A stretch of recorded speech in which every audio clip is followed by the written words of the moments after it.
안녕하세요. 바른투자 커뮤니티 주식부자 양성소 멘토를 맡고 있는 이빨톡톡입니다. 시장이 계속 강해요. 시장이 계속 강합니다. 무슨 이제 바닥 시그널은 저는 이제 개인적으로 나왔다고 보고 있고, 그 부분에 대한 내용은 제가 유튜브 영상을 통해서 계속 이제 언급을 드렸었고요.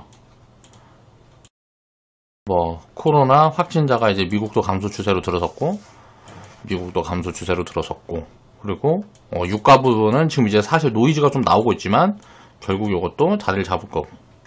그러면 이제 결국은 자, 실물 경제가 금융위기로 번지느냐,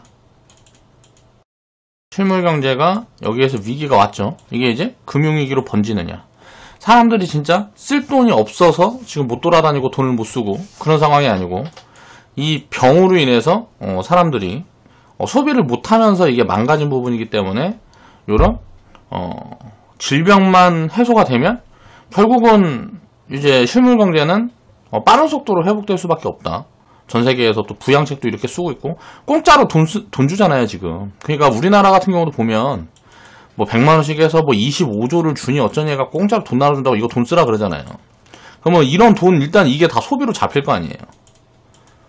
이거 현금으로 줄지 어떻게 줄지는 모르겠지만 현금으로 주면은 사실 문제가 되는데, 이걸 예를 들어서 체크카드나 이런 거 줘서 한 달, 두 달 기한 주고 이 기간 내에 이 돈 다 써라 하면 누구나 다 이거 나눠주는 돈들은 다 쓸 거 아니에요. 그럼 이런 것들이 다 소비로 연결이 되는 거고, 그러면서 경제 지표는 당연히 다 올라갈 것이고, 미국 같은 경우는 우리나라보다 규모가 훨씬 크고 또 회사채도 계속 다 매입을 해준다 그러는데, 이제 부실한 기업들은 망하는 기업들 나올 수 있겠죠. 그리고 결국은 건실한 기업들이 유동성이 문제가 돼가지고 망하지 않게 할 수 있게 하기 위해서 이제 정부에서 이제 회사채도 이제 매입을 해주고, 결국은 채권을 사주면 어때요? 그럼 돈이 결국은 도니까 돈만 돌면, 금융회사가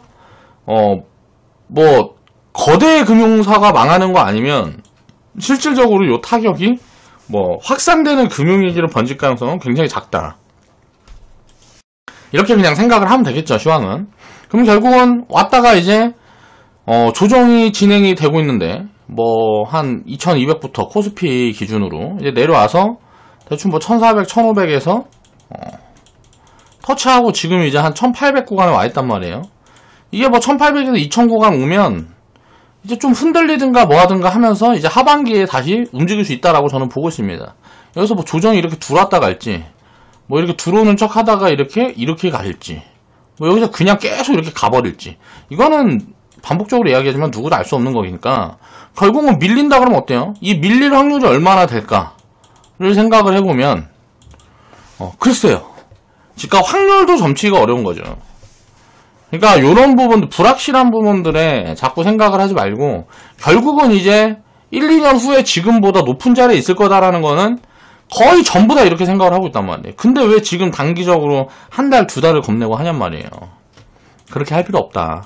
그냥 지금 굉장히 좋은 기회가 왔으니까 가지고 있는 물량 안 털릴 수 있도록 잘 쥐고 한 1, 2년 두면 굉장히 좋은 좋은 성과가 만들어질 수 있지 않을까, 저는 개인적으로 그렇게 생각을 합니다. 자, 시황은 대충 이제 그 정도 짚어보고, 오늘 이제 수익 스토리 영상을 제작을 해볼 건데, 최근에 보면 전자결제 관련주들이 흐름이 붙으려고 뭐하고 뉴스는 계속 나오고 있는데 주가는 잘 안 튀어요. 그런데 튄 주식이 있습니다. 튄 종목이 있어요. NHN 한국사이버결제만 이제 좀 튀었는데, 이런저런 이슈를 안고 튀었는데, 자, 오늘 이제 가치에 대한 이야기를 좀 해볼까 해요. 자, 104% 수익 인증 해주신 회원분이 있어서 영상을 준비해 봤습니다. 자, 온라인 시장이 계속 성장을 하게 되면 어떻게 될까요? 그러니까 온라인 시장이 앞으로 성장을 할까 말까를 생각을 해보면 되겠죠. 앞으로도 지속적으로 온라인 시장이 성장을 할 거냐, 아니면 다시 온라인 시장에서 오프라인 시장으로 갈 거냐. 저는 온라인 시장이 계속 지금보다 성장률은 둔화될 수 있지만 계속 성장을 해나갈 거라고 보고 있거든요. 그럼 이렇게 됐을 때 수혜되는 기업들이, 수혜되는 사업 포트폴리오를 갖고 있는 기업들이 뭐가 있냐. 대표적인 기업이 이제 전자결제 관련주들이 될 거예요. 그러면 우리나라에서 이제 우리나라 시장은 작다 그러고 해외 쪽으로 자꾸 나가는 흐름들이 최근 보입니다. 그런 흐름들을 우리가 생각을 해봐야 될 것 같아요. 우리나라가 보면 한국이 뭐가 제일 강해요? 뭐 인터넷 같은 게 세계 최강입니다. 전 세계 최강이에요. 그러면 여기에서 이제 어떤 플랫폼을 만들어서 운영을 해서 요런 운영 노하우라든가 이런 걸 가지고 뭐 협업을 해서 글로벌리 이제 세를 확장하는 그런 초입 구간에 있다라고 저는 생각을 하거든요. 그냥 장기적으로 보면 요런 기업들이 뭐 한 20년, 10년 이렇게 지나면 30배, 100배 이렇게 성장할 수 있는 기업들이라고 생각을 해요. 그리고 지금 굉장히 저평가된 구간에 있기 때문에 그 부분에 대한 이야기를 좀 해볼까 합니다. 2020년 4월 8일 수요일날 제작을 했던 영상이고요. 자, 전자결제 시장의 미래는 어떻게 될까? 제가 생각하고 있는 스탠스와 그리고 기업 가치를 한번 살펴보는 그런 시간을 가져볼게요. 오주님이 104% 수익 인증을 해주셔서 그 전략을 갖고 이야기를 해보겠습니다. 매입가가 17,000원, 자, 매도가가 15,000원 이렇게 해서 비중을 줄였고요. 이게 분할 매도를 하셨는지 일괄 매도를 하셨는지 모르겠는데 일단 저라면은 전부 다 때렸을 것 같아요. 왜 그러냐? 밸류 부담이 생긴 구간인데 지금은 굉장히 저평가된 기업들이 많기 때문에 리밸런싱을 해줄 거라는 거죠. 그런 관점에서 그렇게 코멘트를 드렸었고요. 오준님 매수 자리를 보면 자, 요 구간에 이제 편입을 하셔서 지금 요 구간에 이제 뭐 분할 매도를 하셨든지 일괄 매도를 하셨든지 했는데 자, 이제 생각을 해보면 제가 좋아하는 포지션은 아닙니다. 저는 개인적으로 요런 데 사서 기다리는 걸 좋아해요. 이런 자리에 매수를 사서 기다리는 걸 좋아해요. 근데 이런 자리인지를 어떻게 아느냐? 이게 지나고 올라가니까 이게 올라간 것처럼 보이는 거지. 이 자리에서 샀는데 이렇게 죽어버리는 경우도 있습니다. 이렇게 올라가는 경우도 있고요. 자, 확률적으로 이게 확률이 높으면 되는 거예요.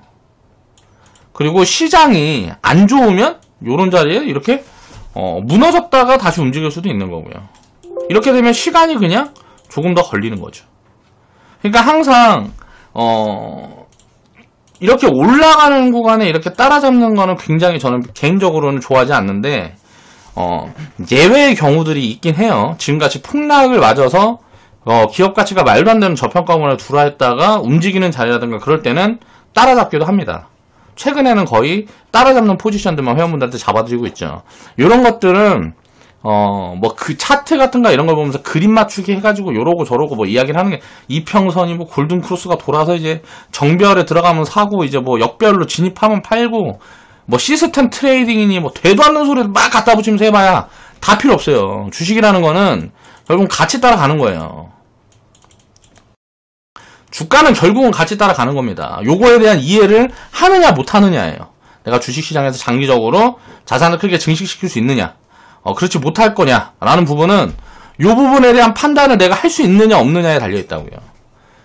그 부분에 대한 내용을 이제 오늘 좀 자세하게 좀 이야기를 해볼까 합니다.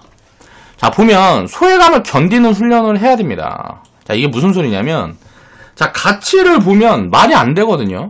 자, 한국사이버결제와 KG이니시스를 놓고 자, 파이트 붙여보면 이걸 두 개를 비교 분석을 해보면 얘는 지금 보면 한국사이버결제는 10,000원 구간대에서 200~300%가 올라왔는데 이게 지금 말이 안 되는 수익률이라는 게 아니에요. 그러니까 한국사이버결제도 요 구간에서 보면 2018년도 뭐 요럴 때는 엄청 이제 비싸지 않았습니다.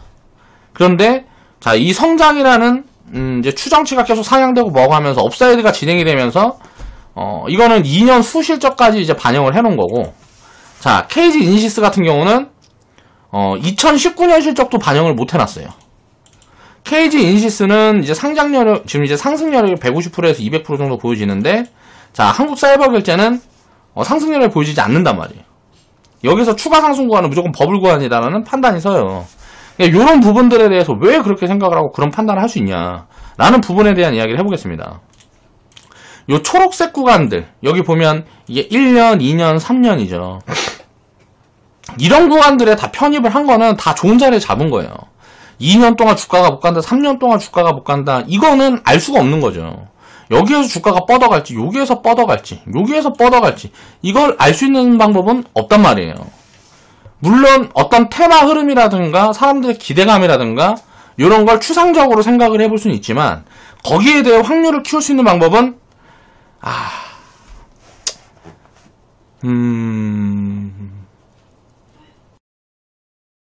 없어요. 없는 것 같아요. 제가 이제 이렇게 조금 고민을 하면서 이제 말씀을 드리는 건 뭐냐면, 저도 착시에 빠질 때가 있거든요. 내가 찝으면 가는 거야, 그냥. 그럴 때가 있어요. 지금처럼 장이 좋을 때는 찝으면 가요. 그러니까, 그럴 때가 있거든. 그럼 내가 뭔가 착각에 빠져요.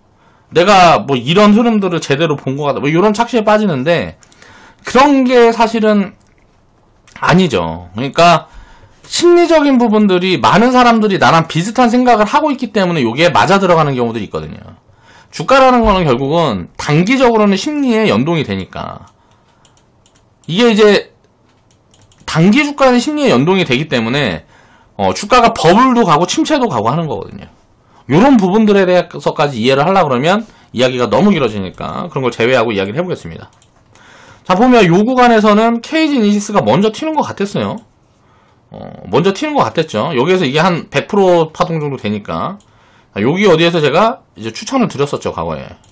그리고 한 100% 파동이 됐다가 또 이제 제자리까지 내려왔습니다.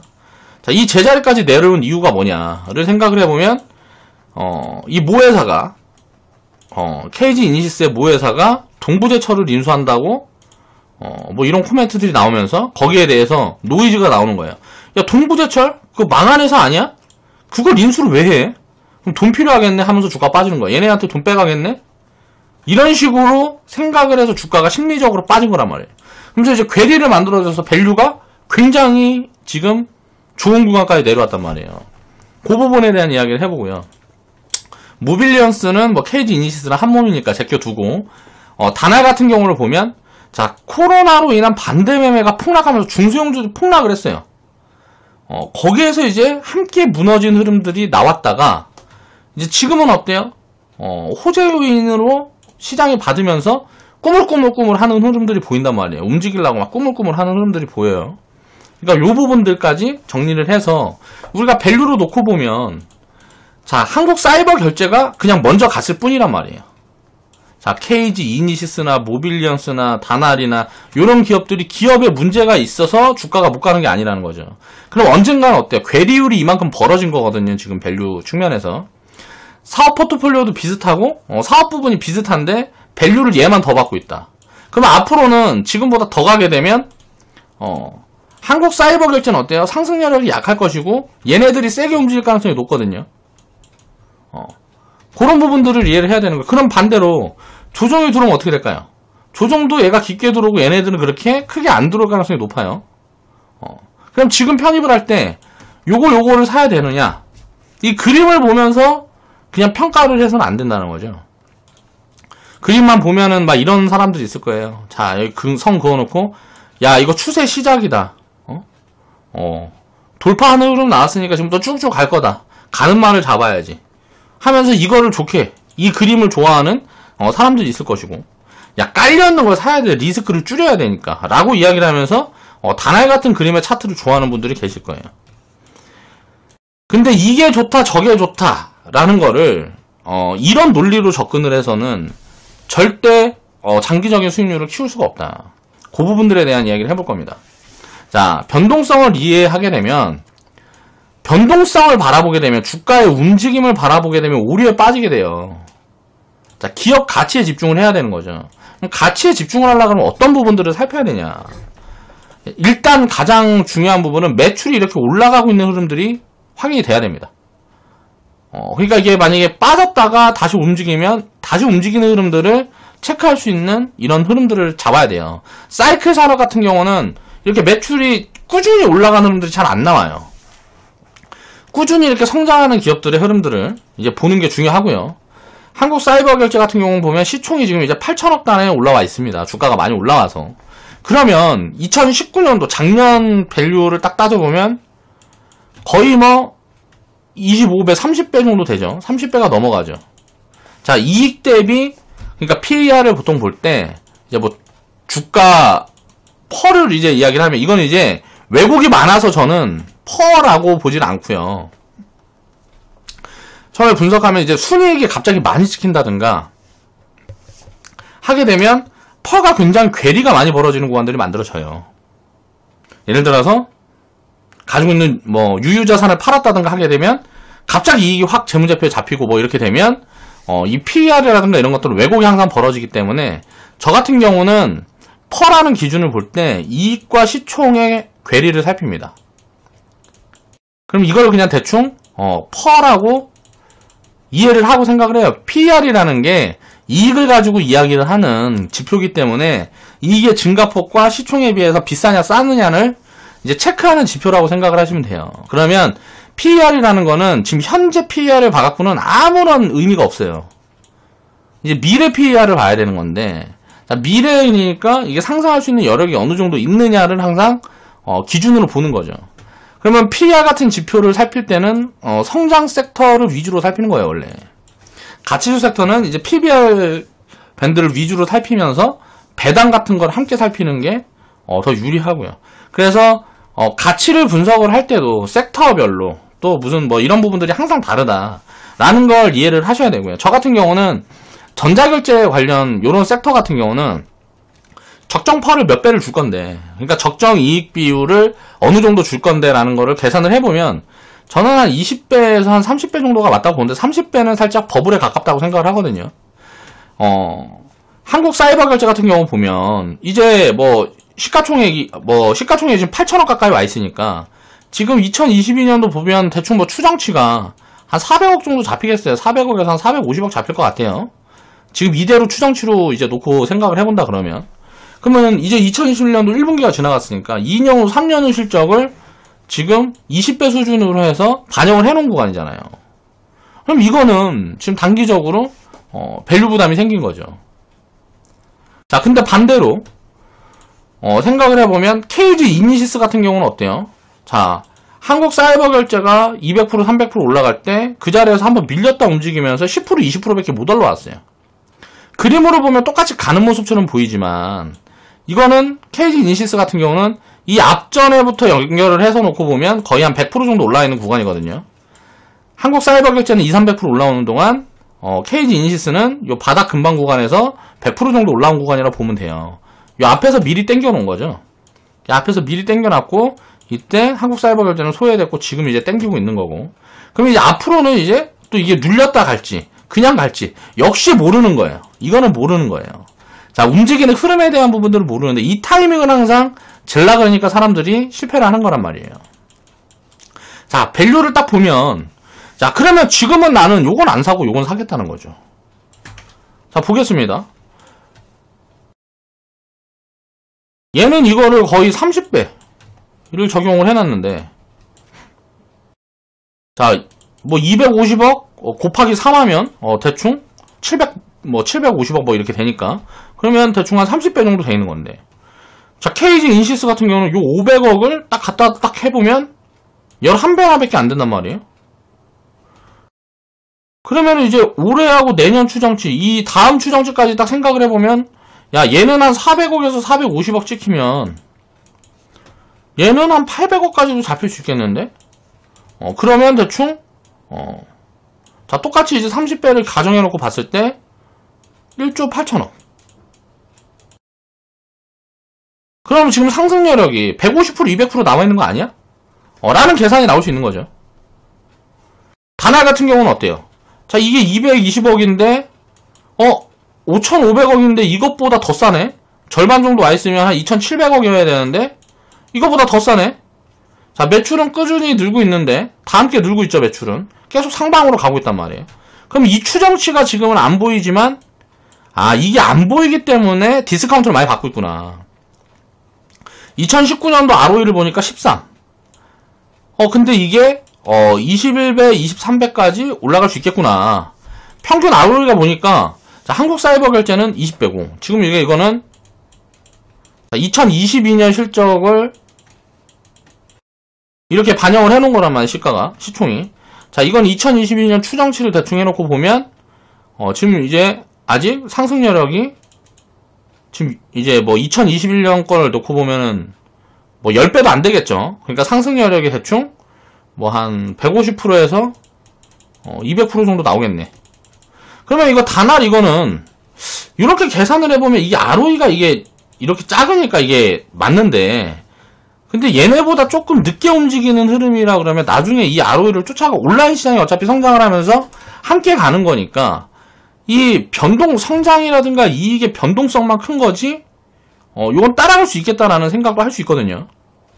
그런 부분들을 생각을 해봐야 되는 거죠. 근데 문제는 뭐냐면 반대로 생각해보면 조금 더 얘는 디스카운트를 줄 수도 있어요. 왜 그러냐면 자 영업이익단을 보니까 이제 100억 찍히면은 이게 한 70억 정도 찍히는 게 맞는데 뭔가 단기적으로 뭐 가진 자산을 팔았거나 어디에서 뭐 투자 수익이 들어왔거나 뭐 여러 가지 요인들이 뭐 무슨 요인이 있어서 이게 순이익이 단기적으로 많이 찍힌 걸 수도 있거든요. 그런 부분들을 생각을 해봐야 되고 또 반대로 생각을 해보면 뭐냐면 야 얘는 9,500억에서 10% 정도 되네. 한 8% 10% 정도 되네 영업이익이. 얘도 보니까 한 8% 10% 정도 돼. 근데 왜 얘는 영업이익이 5%밖에 안 되냐? 요 앞에 보니까 여기에서 10% 정도 나왔네. 그러면 이 정도 밸류는 맞춰줄 수 있는 거 아니야? 매출의 10% 정도는 매출의 플러스 마이너스 10% 정도는 나올 수 있겠는데 라고 생각을 해보면 또 이 밸류가 맞는 거예요. 자 이런 게 이제 헷갈리는 거죠. 그러니까 정확하게 들어갈 이 필요가 없어요. 간단합니다. 얘는 비싸고 얘는 버블이에요. 얘네 두 개는 저평가 구간인데 이게 절대 저평가는 아닌 거죠. 그러니까 예를 들어 PBR에 자산 가치라든가 이런 걸 비교하는 게 아니고 얘는 성장 섹터이기 때문에 성장 섹터를 볼 때는 자산 밸류라든가 뭐 PBR 같은 밸류를 보는 게 아니고 업황이 중요하거든요. 자, 요런 부분에 따라서 또 달라요. 그러니까 기업 가치라는 거라든가 이런 것들을 분석하기가 어려운 부분들이 요런 것들 때문에 어려운 거거든요. 그럼 처음으로 돌아가는 겁니다. 자, 온라인 시장이 앞으로도 성장할 수 있겠느냐? 라는 부분에 이제 퀘스천을 두고 생각을 해보는 거예요. 이게 성장이 가능하다. 앞으로 뭐 3년, 5년, 10년 동안은 지속해서 성장할 것이고 지금보다 성장폭이 더 커질 가능성이 훨씬 높다라고 생각하는 사람들은 자, 요런 기업들은 지금 담으면 좋은 거예요. KG 이니시스, 다날 같은 경우는. 자, 그러면은 이제 답이 나오죠.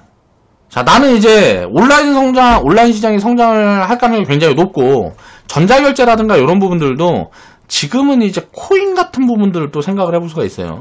전 세계에서 이제 전자화폐로 돌아서게 되면 이건 더 수혜가 되는 거 아니냐. 우리가 실물 화폐가 거의 사라지는 흐름으로 가게 되고 하게 되면 이제 온라인 쇼핑이 늘고 이제 온라인으로 결제를 하고 뭐 이런 부분들이 이제 다방면으로 확대가 되면 될수록 이 부분에 대한 성장 가능성은 커진다 라고 생각을 할 수도 있는 거죠. 저는 그렇게 생각을 하고 있거든요. 그러면 이런 것들은 배팅을 해야 될 구간인 거예요. KG 이니스, 다날 같은 경우는. 한국 사이버 결제는 지금 밸류가 부담되는 구간이니까 안 보는 거죠. 제 기준에는 그렇단 말이에요. 이런 것들을 항상 생각을 해야 된다는 거죠. 그러면 지금 이제 올라 있는 걸 알게 되면 이게 없다고 생각을 해보자고요. 이 뒤에 빨간 동그라미 그려놓은 상태에서 그때는 이제 KG 이니시스나 한국 사이버 결제나 밸류가 거의 비슷한 수준이었고 한국 사이버 결제가 살짝 높은 수준이었습니다. 그리고 이제 뭐 다날이라든가 이런 것들은 지금 요 밑에 깔려있고 결과를 우리가 알면 다 이거 사겠죠. 한국 사이버 결제를. 결과를 알면. 자, 이건 안 살 거 아니에요. 한국 사이버 결제만 사겠지. 얘는 300% 올라가 있는데 자, 얘는 뭐 10% 20%밖에 못 올라가고 얘는 3, 40% 빠졌어 오히려. 다날하고 KG 모빌리언스는. 그러면 어떻게 돼요? 결과를 알고 있으면 이것만 사겠죠. 근데 이건 미래일이란 말이야. 이게 이제 미래일이죠. 이거는 모르는 거잖아요. 지금 이때 당시에 놓고 돌아가 보면 2018년으로 돌아가 보면 KG 이니시스가 올라갈까? 다날이 올라갈까? 한국 사이버 결제가 올라갈까? 다 함께 올라갈까? 이걸 아무도 알지를 못한단 말이에요. 그러면 어떤 선택을 해야 되냐? 4개 다 사야 되는 거죠. 저는 이렇게 생각을 하거든요. 제가 투자를 생각을 하고 있는 부분들은 요래요. 그래서 4개를 만약에 다 샀다. 그럼 어떻게 했을까요? 이 구간에서 만약에 4개를 다 샀다. 그럼 지금 구간에 요것만 줄였겠죠. 요건 어때요? 더 사야 되는 구간에 팔 수는 없잖아요. 요거를 줄이고 요거를 좀 더 사놨겠죠. 그리고 나서 얘는 뭐 일정금만 맞춰서 보유하든지 아니면 다 팔아버리든지 하고 요거 3개를 보유를 하고 요거는 줄이고 다른 쪽으로 이동을 하겠죠. 자산을. 요런 걸 가지고 이제 리밸런싱이라고 이야기를 하는 거예요. 그냥 밸류를 기준으로 해야지 그림을 기준으로 하면 답이 안 나온다라는 거예요. 자, 이때도 마찬가지입니다. 2017년도에도 이때도 빨간 동그라미를 똑같이 이렇게 그려보면, 자, 2016년도, 17년도에도 마찬가지로 똑같이 그려보면 어때요? 그려보면. 자, 다른 애들은 못 올라갔는데 어때요? 얘도 뭐 얼마 못 올라갔어요? 대충 뭐 한 30%, 50%밖에 파동이 안 나왔으니까, 이 파동이. 이 한 30%, 50%. 근데 얘는 100% 파동이 나왔단 말이에요. 그럼 그 당시 밸류를 놓고 보면, 2017년도에서 밸류를 보면 어때요? 자, 2017년도에 100억. 자, 30억. 대충 영업이익이나 이런 걸 계산을 해서, 비교를 해보면 KG 이니시스가, 사이버 결제보다는 훨씬 밸류가 매력적이란 말이에요. 이때 당시에 놓고 보면. 순이익이라는 거는, 요거는 결국은 따라오는 거라고 보는 거예요.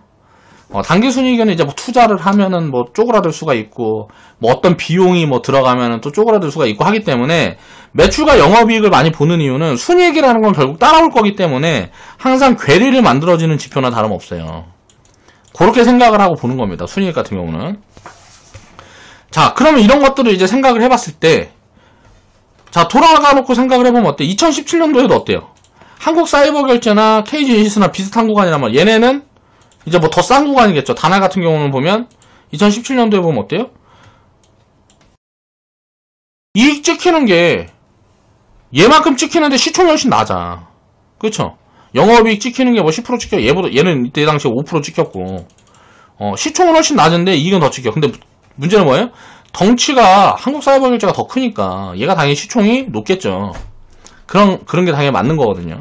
그럼 그렇게 놓고 봤을 때는 여기에서 가장 매력있었던 거는 KG 이니시스는 말이에요. 2017년도 당시에 보면. 근데 다날이나 뭐 한국 사이버 결제는 비슷한 수준이었어요. 그러니까 지나고 보니까 이때는 이게 맞았네. 근데 2018년도 이후에는 어때요? 자, 이거 밸류를 딱 따져봤을 때 비슷한 구간이었단 말이에요, 다. 요 구간이. KG 이니시스는 요만큼 올라와 있는 구간이고, 얘는 제자리까지 왔고, 얘는 뭐 제자리까지 왔고, 얘는 조금 빠져 있었기 때문에 또 비슷한 구간이었던 거예요. 이렇게 움직이는 흐름이라는 거는, 심리적인 요인에 따라 단기적으로 다르게 움직이지만, 결국은 주가가 갈 수 있는 위치는 정해져 있다라는 거예요. 그 안에서 박 터지게 싸우는 거예요. 먼저 빨리 갈 거 찾으려고. 그렇게 하면은 이제 피곤해서 투자 못 한다라는 거죠. 전자결제 회사가 뭐 우리나라에 몇 개나 됩니까? 그냥 다 사놓으면 되지. 이렇게 올라와 있는데 밸류가 부담이 된다. 요런 것만 빼면 되는 거예요. 자, 요런 것만 빼고 담으면 되는 거예요. 이제 나중에 보면 1년이고 2년이고 더 지난 다음에 또 이제 체크해보면 그때는 또 흐름이 다를 거란 말이에요. 그럼 그때 딱 체크를 해보면 제가 생각했을 때는 딱 그림을 그려보면 지금은 이제 명확하거든요. 2017년도라든가 2018년도에 생각을 해보면 2017년도에서 2018년도에 생각을 해보면 비슷했어요. 밸류가 다. 근데 올라와 있는 구간에서는 한국 사이버 결제가 살짝 부담스러운 구간이었고 요 세 개는 비슷했거든요. 밸류 수준이. 근데 결국은 이제 뭐 2018년도에는 이제 이때도 다 비슷했어요. 이때는 진짜 비슷했어요. 한국 사이버 결제가 좀 부담이 없는 쪽으로 요런 흐름들이 나왔고 주가가 좀 많이 빠져서. 그런데 이제 2018년도에는 전체적으로 다 무너져 있었기 때문에 이제 뭐 리밸런싱을 해주기가 쉽지가 않은 구간이었고 갖고 있는 거 그냥 가지고 가는 거죠. 결국은 이제 지금 주가가 이렇게 올라와 있는 구간에선 한국 사이버 결제만 부담이 되는 구간이거든요. 자, 그러면 요것들이 이제 후발주로 움직이면서 따라 올라올 가능성이 훨씬 높고 조정이 들어오면 조정도 더 약하게 조정이 진행이 됐다가 다시 움직일 때는 더 세게 움직일 거란 말이에요. 요런 것들이 이런 흐름들을 예측을 해볼 수가 있는 거죠. 그러니까 무슨 말이냐면 이 변동성을 예측하는 거는 변동성에 대한 예측을 하는 거는 가치를 기반으로 예측을 하는 거죠.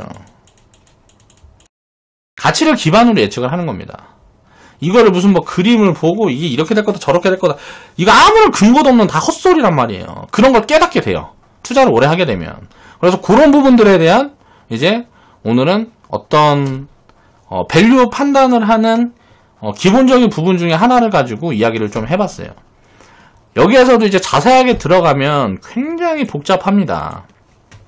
가치 판단이라는 게 쉽지가 않아요. 기업 가치를 판단한다라는 거는 굉장히 쉽지가 않은데 이거를 계속 노력을 하면서 자기만의 어떤 통계를 만들어 가야 돼요. 그래서 이 통계를 만들어서 이거를 이제 적용을 시켜보면 여기에서 이제 괴리율이라는 게 항상 발생을 하게 되는데, 이 괴리율은 아까 이야기를 했던 것처럼 자, 심리적인 부분으로 작용을 해요. 투자 심리. 그래서 투자 심리가 과하게 되면, 과열이 오게 되면 버블이 오는 거고요.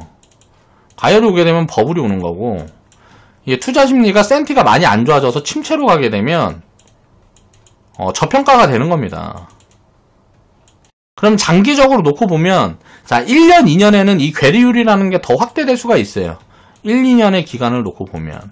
평균적으로, 통계적으로 이렇게 나오거든요. 그런데 이거를 이제 5년을 놓고 보면, 이 괴리율이라는 거는, 메워지는 가능성이 훨씬 높아요. 10년을 놓고 보면, 이 괴리율이 거의 메워지는 확률이 거의 한 80%에서 90% 됩니다. 그러니까 10년 안에는 괴리율은 거의 메워지는 경우가 많고요. 5년 정도에는 한 50%에서 70% 정도 된다고 보면 돼요. 저는 이제 이런 통계 작업을 다 했거든요. 이런 거를 시기마다 밸류 체크를 다 해서 전체 상장되어 있는 기업들을 다 돌려봤어요. 우리나라에. 한 3개월, 5개월 정도 걸린 거. 하루에 한 5시간, 6시간씩 공부하고 분석하고 해서 3개월 이상 걸렸던 것 같아요. 그 시기마다 해서 다 분석을 해서 적정 퍼, 적정 PBR, 무슨 요런 흐름들은 어떻게 진행이 되고 이게 어떻게 진행이 되고 요런 부분에 대한 빅데이터를 다 이제 머릿속에 외우고 있단 말이에요. 그러니까 처음에는 외운 게 아니죠. 외운 게 아니고 계속 반복해서 보다 보니까 이제 저절로 외워진 건데, 거기에 대해서 이제 기준이 잡힌 거죠. 가치 판단을 하는데, 이제 거기에서 더 나가서 과거에 있는 데이터, 뉴스를 찾아가면서까지 데이터를 수집을 해놓으면 더 좋겠지만, 그 부분까지는 안 돼요. 그 부분까지는 제가 하질 못했고, 이제 리딩이라는 일 하면서 이제 지금 하고 있는 일을 하면서 공부량이 이제 많아지면서 지금 이제 최근 이제 한 3년 정도는 그런 데이터들까지 계속 다 잡아가고 있습니다. 그래서 그런 부분들은 확실히 도움이 돼요.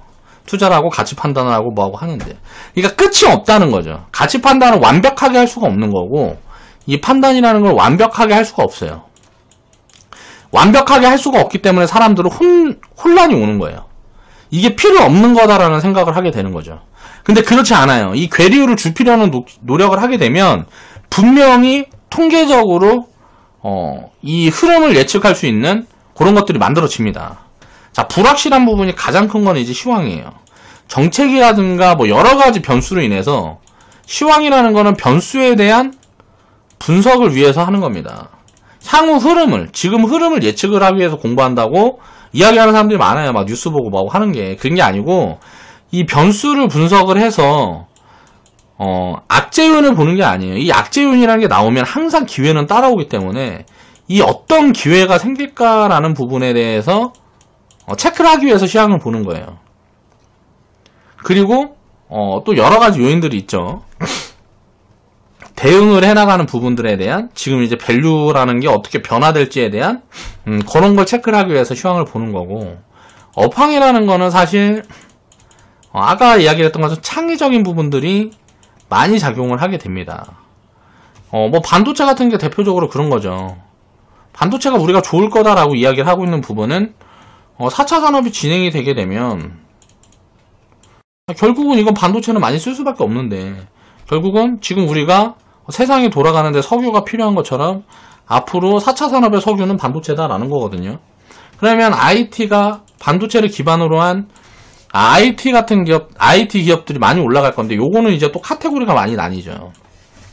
여기에 대한 하나의 창의력들이 자꾸 다 이제 결합이 되는 거예요. 그러면서 이제 이런 거에 대한 부분들이 먼저 체크가 돼야 되는 거거든요. 가치는 마지막에 보는 겁니다. 기업 가치라는 건 마지막에 보는 거예요. 아까 이야기를 했던 것처럼. 자, 온라인 시장이 성장할 거다. 그럼 온라인 시장이 성장하면 뭔데? 온라인 시장이 성장하면 뭐가 어떻게 되는데? 라는 부분을 생각을 해보는 거예요. 여기에 대한 생각을 하는 거죠. 온라인 시장 앞으로 지속해서 성장할 수밖에 없어. 그러면 온라인 시장에 관련된 사업 포트폴리오를 갖고 있는 기업들이 뭐가 있는데, 그 기업들은 어떤데? 그러면 여기에 대해서 이제 뭐 전자결제 관련된 주들이 있을 거고, 결제 관련 주들이 있을 것이고, 뭐 등등등등 있을 거란 말이에요. 온라인 시장이 확대가 되고, 뭐 플랫폼 기업들이 많아지고 하면, 자, 빅데이터 중에 이제 뭐 서비스라든가, 자, 솔루션을 제공하는 기업들이 굉장히 부각을 받을 수 있겠다. 여기에서 기술이 좋은 기업들, 뭔데? 라는 뭐 이런 것들을 보는 거죠. 자, 거기서 카테고리를 또 늘려보면, 야, 온라인 시장이 성장하면 택배를 써야 돼. 택배를 써야 되는데 이 택배는 골판지가 들어가거든? 이게 종이야. 자, 제지 관련주들이 또 보이는 거예요. 이런 여러 가지 카테고리를 놓고 정리를 해본 다음에 밸류를 체크를 하는 거예요. 여기에서 투자할 수 있는 것들은 뭐가 있어? 빅데이터 이거? 통과. 전자결제 이거? 밸류 괜찮네. 통과.